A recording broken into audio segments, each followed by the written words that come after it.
अस्सलाम वालेकुम सज्जनों ते मित्रों, तुसी देख रहे हो नूरा कुश्ती ते मैं तुहाडा मेज़बान ख्वाजा आफ्ताब हसन ते मेरे नाल ने शौकत शरीफ साहब। दोस्तों, साडा अज दा मौजू माशरे च फैली हुई ना सिर्फ गुरबत की लहर है जिहड़ी हर एक नूं मुतासर कर रही है, बल्कि उस गुरबत के नतीजे दे विच बहुत सारे लोग भीख मंगण वाल चले गए ने, गदादरी वाल चले गए ने। ਉਹਦੇ ਤੇ ਵੀ ਅਸੀਂ ਗੁਫ਼ਤਗੂ ਕਰਾਂਗੇ। ਸ਼ੌਕ ਸਾਹਿਬ, ਮੈਨੂੰ ਇਹ ਤੇ ਦੱਸੋ ਕਿ ਮਤਲਬ ਜਗ੍ਹਾ ਜਗ੍ਹਾ ਨੌਜਵਾਨ ਖਵਾਤੀਨ ਬੰਦੇ ਬੱਚੇ ਤੁਹਾਨੂੰ ਹਰ ਜਗ੍ਹਾ ਤੇ ਨਜ਼ਰ ਆਣਗੇ, ਹਰ ਸਿਗਨਲ ਤੇ ਨਜ਼ਰ ਆਣਗੇ। ਰੋਜ਼ਿਆਂ 'ਚ ਤੇ ਬਹੁਤ ਜ਼ਿਆਦਾ ਕੰਮ ਵੱਧ ਜਾਂਦਾ ਹੈ, ਲੇਕਿਨ ਚਲੋ ਰੋਜ਼ਿਆਂ ਤੋਂ ਬਾਅਦ ਥੋੜਾ ਕਮੀ ਆਂਦੀ ਹੈ, ਲੇਕਿਨ ਉਹ ਭੀਖ ਮੰਗਣ ਦਾ ਸਿਲਸਿਲਾ ਜਿਹੜਾ ਨਾ ਸਰ, ਉਹ ਬਹੁਤ ਤੇਜ਼ੀ ਨਾਲ ਵੱਧ ਰਿਹਾ। ਸਰ, ਤੁਸੀਂ ਕਦੀ ਦੋਸਤਾਂ ਨੇ ਮਦਦ ਕੀਤੀ, ਤੁਸੀਂ ਨਾ ਦਿਆ ਕਰੋ, ਤੁਸੀਂ ਉਹਨਾਂ ਤੇ ਇਤਰਾਜ਼ ਕਿਉਂ ਕਰਦੇ ਜੀ? ਮੈਂ ਤੁਹਾਨੂੰ ਨੋਟ ਕੀਤਾ ਕਿ ਤੁਸੀਂ ਨਾ ਗਰੀਬਾਂ ਤੇ ਬਹੁਤ ਇਤਰਾਜ਼ ਕਰਦੇ ਜੀ। ਨਹੀਂ ਸ਼ੌਕ ਸਾਹਿਬ, ਲੇਕਿਨ ਮੈਂ ਤੇ ਇੱਕ ਸੋਸਾਇਟੀ ਦੇ ਵਿੱਚ ਇੱਕ ਐਸਾ ਐਲੀਮੈਂਟ ਵੱਧ ਰਿਹਾ ਹੈ ਜਿਹੜਾ ਮੁਅੱਜ਼ਮ ਮਾਸ਼ਰਿਆਂ ਦੇ ਵਿੱਚ ਜਿਹਨੂੰ ਬੁਰਾ ਸਮਝਿਆ ਜਾਂਦਾ ਹੈ, ਔਰ ਯਕੀਨਨ ਭੀਖ ਮੰਗਣਾ ਕੋਈ ਇਤਨੀ ਅੱਛੀ ਆਦਤ ਨਹੀਂ ਹੈਗੀ। ਮੈਂ ਤੇ ਉਸ ਹਵਾਲੇ ਨਾਲ ਗੱਲ ਕੀਤੀ। ਅੱਛਾ, ਮੇਰੀ ਪਹਿਲੀ ਗੱਲ ਸੁਣੋ ਜੀ। ਪਤਾ ਕੀ ਬੁਰਾਈ ਜਿਹੜੀ ਨਾ ਉੱਤੋਂ ਸ਼ੁਰੂ ਹੁੰਦੀ। ਤੁਸੀਂ ਕਦੀ ਵੱਡੇ ਲੋਕਾਂ ਨੂੰ ਮੰਗਦੇ ਸ਼ਰਮ ਮਹਿਸੂਸ ਕੀਤੀ ਦੇਖੀ? ਉਹ ਤਾਂ ਮੇਰਾ ਖਿਆਲ ਸਰਿਆਮ ਮੰਗਦੇ ਵੀ ਨਹੀਂ, ਮੰਗਣ ਦਾ ਇੱਕ ਤਰੀਕਾ ਹੁੰਦਾ ਨਾ। ਅੱਛਾ, ਜਿਵੇਂ ਜਿਹੜਾ ਰੁਪਿਆ ਹੁੰਦਾ ਨਾ, ਉਹ ਬਾਅਦ ਦਾ ਫੈਸਲਾ ਹੁੰਦਾ ਕਿ ਜੱਜ ਬਣ ਗਏ ਨਾ ਤੇ ਚਲੇ ਜਾਂਦਾ, ਜਾਂ ਵਕੀਲ ਬਣ ਗਏ ਜਾਂ ਡਾਕਟਰ ਬਣ ਗਏ, ਅਗਲੇ ਨੂੰ ਐਸਾ CBI ਦਾ ਅਫੀਸਰ ਬਣ ਗਏ, ਅਗਲੇ ਦੇ ਤਰੋਹ ਕੱਢ ਦਿੰਦਾ, ਬਾਅਦ ਚ ਕਹਿੰਦੇ ਜੀ ਭਲਾ ਹੋਵੇ। ਹਾਂਜੀ, ਤੇ ਇਸ ਤਰ੍ਹਾਂ ਵੱਡਿਆਂ ਦਾ ਸਟਾਈਲ ਹੈਗਾ। ਸਾਡੇ ਸਾਕਬ ਸਾਹਿਬ ਨੇ ਮੰਗ ਕੇ ਚਲੇ ਗਏ।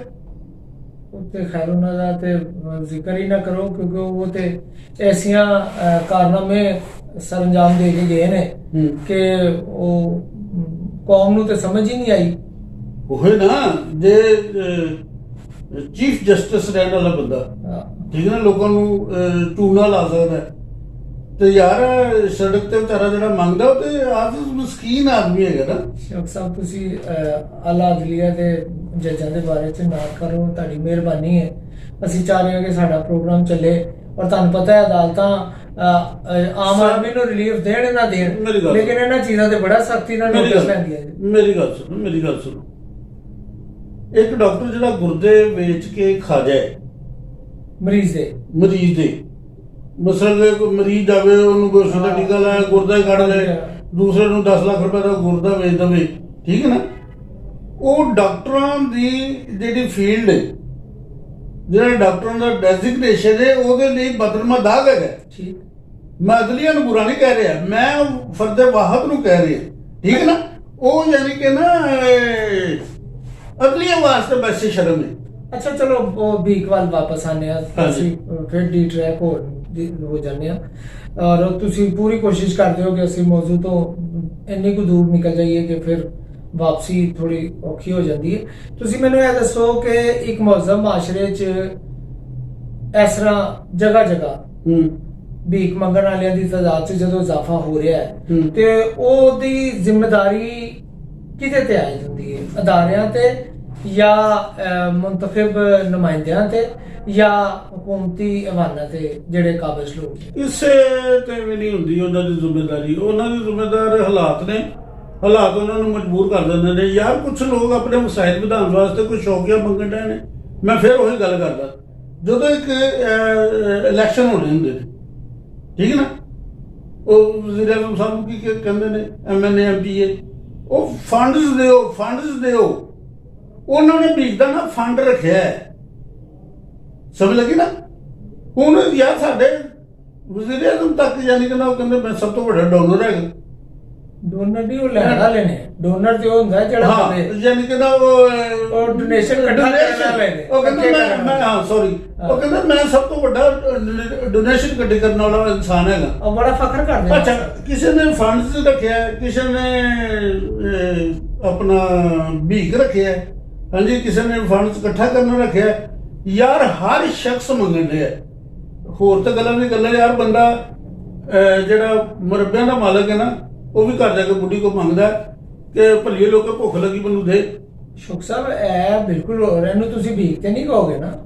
ਨਹੀਂ, ਮੈਂ ਮੰਗਣ ਦੀ ਗੱਲ ਕਰ ਰਿਹਾ। ਤੁਸੀਂ ਜਾਣੀ ਕਿ ਗਰੀਬਾਂ ਦੇ ਹਾਲਾਤ ਉਹਨਾਂ ਨੂੰ ਮਜਬੂਰ ਕਰ ਦਿੰਦੇ ਨੇ ਉਹ ਹੱਥ ਅੱਡਣ। ਅੱਛਾ, ਤੁਸੀਂ ਉਹਨੂੰ ਭੀਖ ਕਹਿ ਰਹੇ ਜੇ ਜਿਹੜਾ ਟੈਕਨੀਕਲ ਤਰੀਕੇ ਨਾਲ ਲੁੱਟ ਲੈਂਦਾ ਉਹਨੂੰ ਤੁਸੀਂ ਕੋਈ ਹੋਰ ਨਾਂ ਦੇ ਦਿੰਦੇ ਤੇ ਮੰਗ ਸਾਰੀ ਰਹੇ ਨੇ ਸਰਕਾਰ। ਸ਼ੌਕ ਸਾਹਿਬ, ਮੈਂ ਸ਼ੁਕਰ ਅਲਹਮਦੁਲਿਲਾ ਕਿ ਮੈਂ ਤੁਹਾਡੀ ਗੱਲ ਬਿਲਕੁਲ ਵੀ ਨਹੀਂ ਸਮਝ ਪਾਇਆ।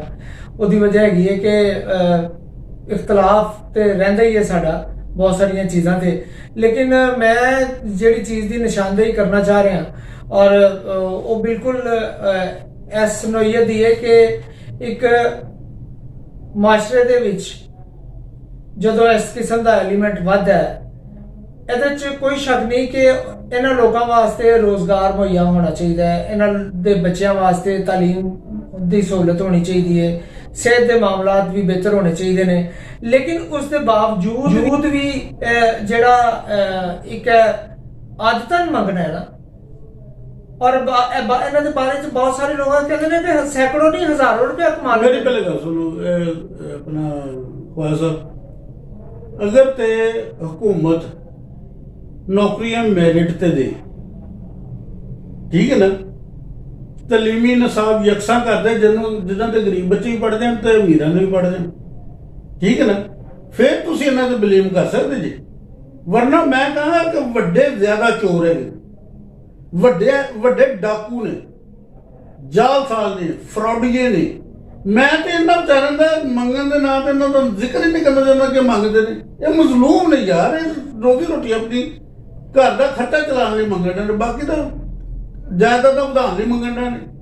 ਆਹ ਜਾਇਦਾਦਾਂ 'ਚ ਇਜ਼ਾਫਾ ਵੀ ਹੋ ਰਿਹਾ ਹੈ ਔਰ ਲੇਕਿਨ ਸ਼ੌਕ ਸਾਹਿਬ ਉਹ ਇਹ ਗੱਲ ਅਜੇ ਤੱਕ ਕੋਈ ਨੇੜੇ ਪਹੁੰਚਦੀ ਨਜ਼ਰ ਨਹੀਂ ਆ ਰਹੀ ਕਿ ਵਜ਼ੀਰਾਅਜ਼ਮ ਸਾਹਿਬ ਦਾ ਵੀ ਖਿਆਲ ਸੀ ਕਿ ਕਰਪਸ਼ਨ ਚੂੰਕਿ ਉੱਤੇ ਹੈ ਤੇ ਮੈਂ ਉੱਤੋਂ ਹੀ ਫੜਨਾ ਸ਼ੁਰੂ ਕਰਨਾ ਹੈ। ਤੇ ਪਿਛਲੇ 2.5 ਸਾਲ ਦੇ ਵਿੱਚ ਉਹਨਾਂ ਨੇ ਬੜੀ ਕੋਸ਼ਿਸ਼ ਕੀਤੀ, ਬੜੀਆਂ ਅਸੀਂ ਉਹਨਾਂ ਦੀਆਂ ਤਕਰੀਰਾਂ ਵੀ, ਔਰ ਹੁਣ ਤੱਕ ਵੀ ਆਈ ਹੈ ਕਿ ਅੱਜ ਵੀ ਉਹਨਾਂ ਨੇ ਅਖਬਾਰਾਂ ਦਾ ਸ਼ਹਿ ਸੁਰਖੀ ਹੈ ਕਿ ਜਨਾਬ NRO ਨਹੀਂ ਦੂੰ। ਮੈਨੂੰ ਇੱਕ ਇਹ ਵੀ ਸਮਝਾਓ, ਅਸੀਂ ਸਾਡਾ ਮੌਜੂ ਤੋਂ ਥੋੜਾ ਮੁਖਤਲਿਫ ਗੱਲ ਹੈ ਯਾਰ। NRO ਇੱਕ ਨਾ ਕੰਟੀਨਿਊਟੀ ਹੁੰਦੀ। ਜਦੋਂ ਤੁਸੀਂ ਪਹਿਲੇ ਪੰਜਾਬੀ ਫਿਲਮਾਂ ਦੇਖਦੇ ਹੋ ਤਾਂ ਵਿਲਨ ਨੇ ਇੱਕ ਕੰਟੀਨਿਊਟੀ ਰੱਖੀ ਹੁੰਦੀ ਸੀ, ਉਹ ਭੁੰਨ ਕੇ ਰੱਖ ਦੇਗਾ, ਹੈਨਾ, ਗੱਲ ਉਹ ਭੁੰਨ ਕੇ ਰੱਖ ਦੇਗਾ, ਉਹ ਡਰਾਵਾ ਦੇਣਾ ਨਹੀਂ, ਉਹਦੀ ਕੰਟੀਨਿਊਟੀ। ਠੀਕ ਸਮਝੇ ਨਾ, NRO ਨਹੀਂ ਦੂੰਗੇ, ਵਜ਼ੀਰਾਅਜ਼ਮ ਸਾਹਿਬ ਦਾ ਕੰਟੀਨਿਊਟੀ ਹੈ, ਸਮਝੇ ਨਾ। ਓਏ ਅੱਡੀ ਮਾਰ ਕੇ ਧਰਤੀ ਲਾ ਦੇਗਾ। ਅੱਛਾ, ਉਹ ਇਹ ਕੰਟੀਨਿਊਟੀ ਉਹਨਾਂ ਦੀ। ਉਹ ਮੈਂ NRO ਨਹੀਂ ਦੂੰਗਾ, ਯਾਰ ਅੱਜ NRO ਨਹੀਂ ਤਾਂ ਹੋਰ ਕੀ, ਕਿਸੇ ਨੂੰ ਕੁਛ ਹੋ ਜਾਏ NRO ਹੀ ਹੈ। ਵੈਸੇ ਤਾਂ ਸ਼ਵਾਜ਼ ਸ਼ਰੀਫ ਸਾਹਿਬ ਨੇ ਬੜੀ ਅੱਛੀ ਗੱਲ ਕੀਤੀ। ਉਹਨੇ ਕਹਿ ਦੀ ਜੇ ਅਸੀਂ ਤੇ ਜੇਲਾਂ ਕੱਟਣ ਡਿਆ ਤੇ ਫਿਰ NRO ਕੌਣ ਮੰਗਣ ਡਿਆ ਤੇ ਕਿਹਨੂੰ ਦੇਣਾ ਜੇ ਮਤਲਬ ਉਹ ਤੇ ਆਪਣੇ ਚਲੋ ਕੀਤੀਆਂ ਦੀ ਸਜ਼ਾ ਭੁਗਤ ਰਹੇ ਨੇ ਜਾਂ ਸਿਆਸੀ ਮੁਕੱਦਮਾਤ ਦਾ ਜੋ ਵੀ ਸੂਰਤ ਹਾਲ ਹੈ। ਨਹੀਂ ਖੈਰ ਸਿਆਸੀ ਤਾਂ ਨਹੀਂ ਹੈਗੀ, ਗੱਲ ਹੈਗੀ ਕਿ ਡਿਪਾਰਟਮੈਂਟ ਦੀ ਨਲਾਇਕੀ ਹੈਗੀ ਹੈ। ਸਾਡੇ ਵਜ਼ੀਰਾਅਜ਼ਮ ਸਾਹਿਬ ਦਾ ਵਿਜ਼ਨ ਹੀ ਨਹੀਂ ਹੈਗਾ, ਉਹ ਜਜ਼ਬਾਤੀ ਜਿਹੇ ਬੰਦੇ ਨੇ ਔਰ ਅੱਲਾਹ ਤੂਲ ਬੋਲੀ ਜਾਂਦੇ ਨੇ। ਮੈਨੂੰ ਦੱਸੋ ਕਿ ਅਸੀਂ ਕੋਈ ਵੀ ਇਨਸਾਨ ਜਿਹੜਾ ਬੋਲਦਾ ਨਾ ਸੋਚ ਸਮਝ ਕੇ ਬੋਲਦਾ, ਤੇ ਜਿਹਨੂੰ ਆਦਤ ਕੋਲ ਬੋਲ ਹੀ ਜਾਣਾ, ਇਹਦਾ ਮਤਲਬ ਉਹਨੂੰ ਰਿਜ਼ਲਟ ਦੀ ਪਰਵਾਹ ਨਹੀਂ ਹੈਗੀ। ਵੈਸੇ ਤੇ ਅਗਰ ਸਾਡੇ ਵਜ਼ੀਰਾਅਜ਼ਮ ਸਾਹਿਬ ਨੂੰ ਰਿਜ਼ਲਟ ਦੀ ਪਰਵਾਹ ਹੋਵੇ ਕਿ ਯਾਰ ਇਹ ਕੀਤੀਆਂ ਮੇਰੇ ਅੱਗੇ ਆਉਣਗੀਆਂ ਜਾਂ ਮੈਂ ਇਹਨਾਂ ਨੂੰ ਪੂਰਾ ਵੀ ਕਰਨਾ ਤੇ ਫਿਰ ਸੋਚ ਸਮਝ ਕੇ ਬੋਲਣ। ਕਿਹੜਾ ਪਾਕਿਸਤਾਨ ਚ ਵਜ਼ੀਰਾਅਜ਼ਮ ਐਸਾ ਹੈਗਾ ਜਿਹੜਾ ਕਿ ਡੇਲੀ ਯਾਨੀ ਕਿ ਘੰਟਾ 2 ਘੰਟੇ ਟੀਵੀ ਦੇ ਕੋਲ ਮੰਗਦਾ ਕਿ ਮੇਰੇ ਤੇ ਕੈਮਰਾ ਚੱਲੇ ਤੇ ਮੈਂ ਬੋਲਣਾ? ਉਹ ਤੇ ਚਲੋ ਇੱਕ ਅਲੱਗਾ ਗੱਲ ਹੈ ਸ਼ੌਕ ਸਾਹਿਬ, ਉਹ ਤੇ ਇੱਕ ਫੇਮਸ ਪਰਸਨੈਲਿਟੀ ਰਹੇ ਨੇ ਹਮੇਸ਼ਾ ਹੀ ਔਰ ਉਹਦੀ ਆਦਤ ਵੀ ਹੈ ਉਹਨਾਂ ਨੂੰ। ਲੇਕਿਨ ਗੱਲ ਸਾਰੀ ਇਹ ਹੈਗੀ ਹੈ ਕਿ ਉਹਨਾਂ ਨੇ ਸ਼ਾਇਦ ਮਜ਼ਾਜ ਦਾ ਵੀ ਹਿੱਸਾ ਹੋ ਗਿਆ ਹੈ ਸਾਰੀਆਂ ਚੀਜ਼ਾਂ। ਲੇਕਿਨ ਤੁਹਾਨੂੰ ਕੀ ਲੱਗਦਾ ਹੈ ਕਿ ਵਜ਼ੀਰ-ਏ-ਆਜ਼ਮ ਸਾਹਿਬ ਜਿਹੜਾ ਤੁਸੀਂ ਕਿਹਾ ਕਿ ਉਹ ਰੋਜ਼ਾਨਾ ਮੈਨੂੰ ਤਾਂ ਇੰਝ ਲੱਗਦਾ ਜਿਵੇਂ ਉਹ ਆਪਣੇ ਆਪ ਨੂੰ ਯਾਦ ਕਰਾਉਂਦੇ ਨੇ ਕਿ ਮੈਂ ਨਹੀਂ ਕਰਨਾ, ਨਤੀਜੇ ਦੀ ਜਿੱਥੋਂ ਤੱਕ ਗੱਲ ਹੈ ਨਾ ਰਿਜ਼ਲਟ ਦੀ, ਤੇ ਤੁਸੀਂ ਕਹਿਣਾ ਉਹ ਮੈਨੂੰ ਲੱਗਦਾ ਹੈ ਕਿ ਉਹ ਰਿਜ਼ਲਟ ਤਾਂ ਉਹਨਾਂ ਨੂੰ ਪਤਾ ਵੀ ਨਹੀਂ ਹੁੰਦਾ ਕਿ ਮੈਂ ਜਿਹੜੀ ਗੱਲ ਕਰਨੀ ਇਹਦਾ ਨਤੀਜਾ ਕੀ ਨਿਕਲਣਾ। ਉਹਨਾਂ ਨੂੰ ਸਿਰਫ ਇਹ ਹੁੰਦਾ ਕਿ ਮੈਂ ਗੱਲ ਆਈ, ਉਹ ਜਿਵੇਂ ਤੁਸੀਂ ਸਟੇਜ ਤੇ ਨਹੀਂ ਦੇਖਦੇ ਆਰਟਿਸਟ ਨੂੰ ਜਦੋਂ ਕੋਈ ਗੱਲ ਆਈ ਹੋਵੇ ਸਹੀ ਉਹ ਮਾਹੌਲ ਬਣਾ ਹੀ ਲੈਂਦਾ। ਨਾਲੇ ਤੁਹਾਡੀ ਗੱਲ ਤੋਂ ਮੈਨੂੰ ਮੁਹਾਵਰੇ ਜਿਹਾ ਯਾਦ ਲੱਗ ਗਿਆ ਯਾਰ ਕਿ ਅਕਲ ਤੇ ਸੋਚੇ ਅਕਲ ਨੇ ਤਾਂ ਮੌਜੇ ਤੇ ਫਿਰ ਸਾਰੇ ਮੌਜਾਂ ਕਰਨੇ ਆ, ਫਿਰ ਅਸੀਂ ਵੀ ਮੌਜ ਹੀ ਕਰ ਰਹੇ ਹੋਰ ਕੀ ਕਰ ਰਹੇ। ਨਾਜ਼ਰੀਨ ਤੁਸੀਂ ਯਕੀਨਨ ਸਾਡੇ ਅੱਜ ਦੀ ਗੁਫ਼ਤਗੂ ਨੂੰ ਇੰਜੋਏ ਕੀਤਾ ਹੋਏਗਾ ਔਰ ਤੁਸੀਂ ਮੰਗੋ ਮੇਰੇ ਕੁਆਲਿਟੀ ਦੀ ਗੱਲ ਪੁੱਛੋ। ਨਾਜ਼ਰੀਨ, ਤੁਸੀਂ ਯਕੀਨਨ ਸਾਡੇ ਅੱਜ ਦੀ ਗੁਫ਼ਤਗੂ ਨੂੰ ਇੰਜੋਏ ਕੀਤਾ ਹੋਏਗਾ ਔਰ ਅਸੀਂ ਸ਼ੌਕਤ ਸਾਹਿਬ ਦੀ ਜਿਹੜੀ ਇੱਕ ਇਜ਼ਾਫੀ ਖੂਬੀ ਹੈ ਉਹ ਅਸੀਂ ਇਹ ਤੈਅ ਕੀਤਾ ਸੀ ਕਿ ਉਹ ਆਪਣੇ ਪ੍ਰੋਗਰਾਮ ਦੇ ਇਖਤਤਾਮ ਤੇ ਆਪਣਾ ਕੋਈ ਨਾ ਕੋਈ ਐਸਾ ਜੁਮਲਾ ਜਿਹਦੇ ਵਿੱਚ ਉਹਨਾਂ ਨੇ ਕੂਜ਼ੇ ਨੂੰ ਦਰਿਆ 'ਚ ਜਾਂ ਦਰਿਆ ਨੂੰ ਕੂਜ਼ੇ 'ਚ ਬੰਦ ਕਰਨ ਦੀ ਕੋਸ਼ਿਸ਼ ਕੀਤੀ ਹੋਏਗੀ, ਲੇਕਿਨ ਮੈਂ ਚੂੰਕਿ ਪੁੱਠਾ ਕਰ ਗਿਆ ਤੇ ਅਸੀਂ ਵਾਈਂਡ ਅਪ ਤੋਂ ਪਹਿਲੇ ਮੈਂ ਕੁਜ਼ਾ ਸਿੱਧਾ ਕਰਨ ਦੀ ਕੋਸ਼ਿਸ਼ ਕੁਜ਼ਾ ਸ਼ੌਕਤ ਸਾਹਿਬ ਅਗਰ ਕੋਈ ਤੁਹਾਡੇ ਜ਼ਿਹਨ 'ਚ ਇਸ ਵੇਲੇ ਫੌਰੀ ਤੌਰ ਤੇ ਹੈ ਤੇ ਉਹ ਅਨਾਇਤ ਕਰੋ ਤਾਂ ਕਿ ਅਸੀਂ ਉਹ ਬਾਦ ਸਾਹਿਬ ਮੈਂ ਆਪਣੀ ਕੌਮ ਨੂੰ ਕਹਾਂਗਾ ਇਸ ਟਾਈਮ ਆਪਣਾ ਵਜ਼ੀਰਾਅਜ਼ਮ ਸਮਝਦੇ ਆਪਣੀ ਕੌਮ ਨੂੰ ਕਹਾਂਗਾ ਹਾਂਜੀ ਆਪਣੀ ਕੌਮ ਨੂੰ ਕਹਾਂਗਾ ਸੱਜਣੋ ਤੇ ਮਿੱਤਰੋ ਤੁਹਾਡਾ ਫਿਕਰਾ ਬੋਲ ਰਹੇ ਆ ਮਖਲੂਕ ਖੁਸ਼ ਕਰਤੇ ਜਾਓ ਖਾਲਕ ਖੁਸ਼ ਹੋਤਾ ਜਾਏਗਾ।